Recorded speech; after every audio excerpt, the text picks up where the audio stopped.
So here I am getting ready to set up a test bench to test a whole bunch of hardware that I have. I figured I would show people how I usually test my hardware, how I usually set up my test bench. It's very simple, probably the most simple setup anybody could ever see, to be honest with you. Here I have a third generation Ivy Bridge motherboard with an Intel Core i5 3570 processor. Over here we got the power supply. They came out of the world's dirtiest computer. It's all refurbished, good, new looking, and I'm ready to go, ready to get my test bench set up. So really the only thing I do is I take the motherboard and I just turn it and put it right here, and that's just about it. I'll hook up everything to the motherboard with it how it is right now. This is non-conductive at all. It's kind of soft, so it's never been a problem. I've thought about adding some standoffs maybe to mount the motherboard, but it's never been necessary, and it's always just worked so good doing it this way. I just keep doing it the same way every time. It's been completely problem-free.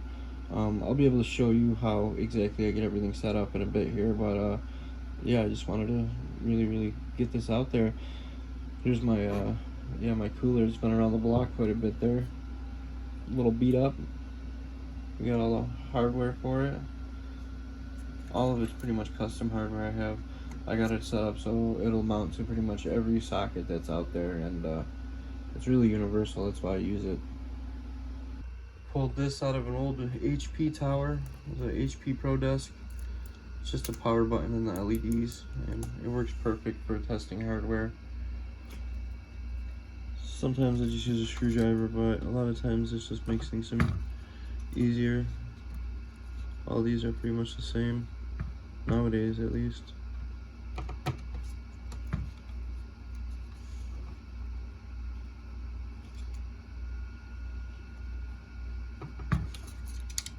Look at that, one-handed.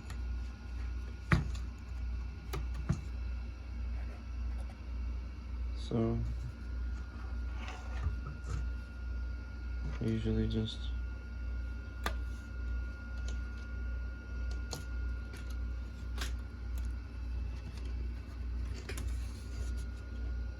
voila.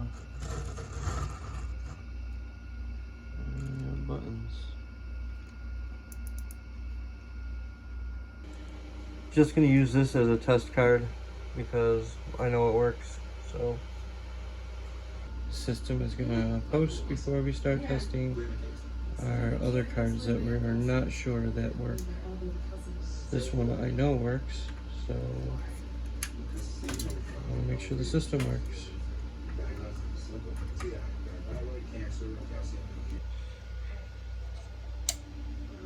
I'll hand it down the button.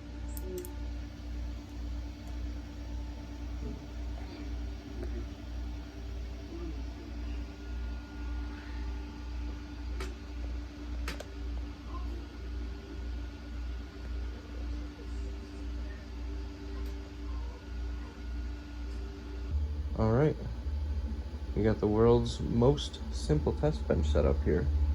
Finally complete. Anybody can do it. You don't need anything except for the hardware.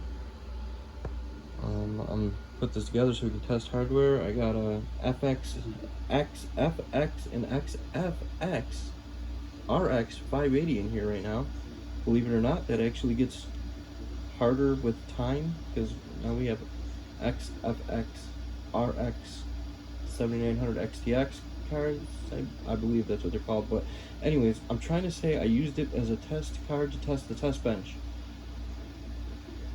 If that makes sense too. It's a test card. It's a test bench to test more hardware. Yeah. So we're testing hardware. I don't know if anybody knows that. I'm gonna go test hardware now. Simple test bench. Anybody can do it. You get the point. Well, the first card I wanted to test is this EVGA GeForce 9800 GTX Plus. This is actually an older card. It was sold to me as a working card. I gotta test it to make sure it works. It's gonna be going on a shelf, and it's gonna be added to my GPU collection. I collect graphics cards, and I like playing games. Like if I play older games, I like to be able to pull a graphics card down out of my collection that came out around the same time that the game came out and play the game on a graphics card. of the same error, and it's one way that I'm able to stay active within the custom computer building hobby. It's not expensive for me to do, and I just really enjoy doing so. It's a blast trying to get these old cards to work and perform how they used to, playing games that would be out during the time that, you know, these cards were released. So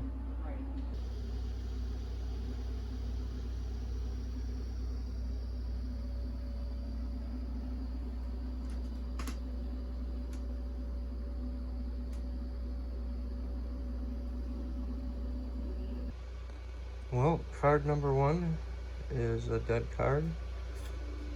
Did not post, didn't get any signs of life. I mean, the fan spun. So I'm probably gonna tear this card down and see if I can't diagnose it maybe later this week. So might be something to watch out for. Maybe I'll record doing so. Who knows? Well, looking over the card, I was actually able to find the problem. Let me see if I can show you guys. You gotta bear with me here.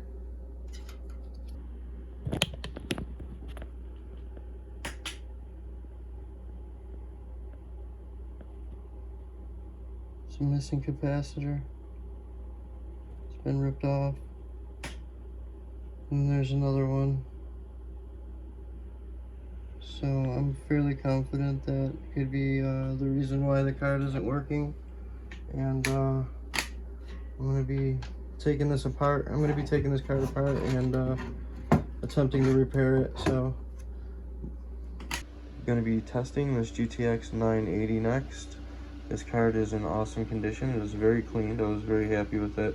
Either somebody did a really good job cleaning, or it wasn't a computer that it really wasn't used that much. And there's dust on the blower, so that kind of tells me that maybe it wasn't a computer that wasn't used as much.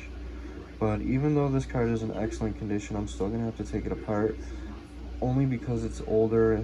The card's age, I have to be able to check the thermal paste. We need good thermal paste so we can get good temperatures. That way I can get every bit of performance out of this card. I want to be able to play newer games on it, and in doing so, I'm going to need every bit of performance I can get.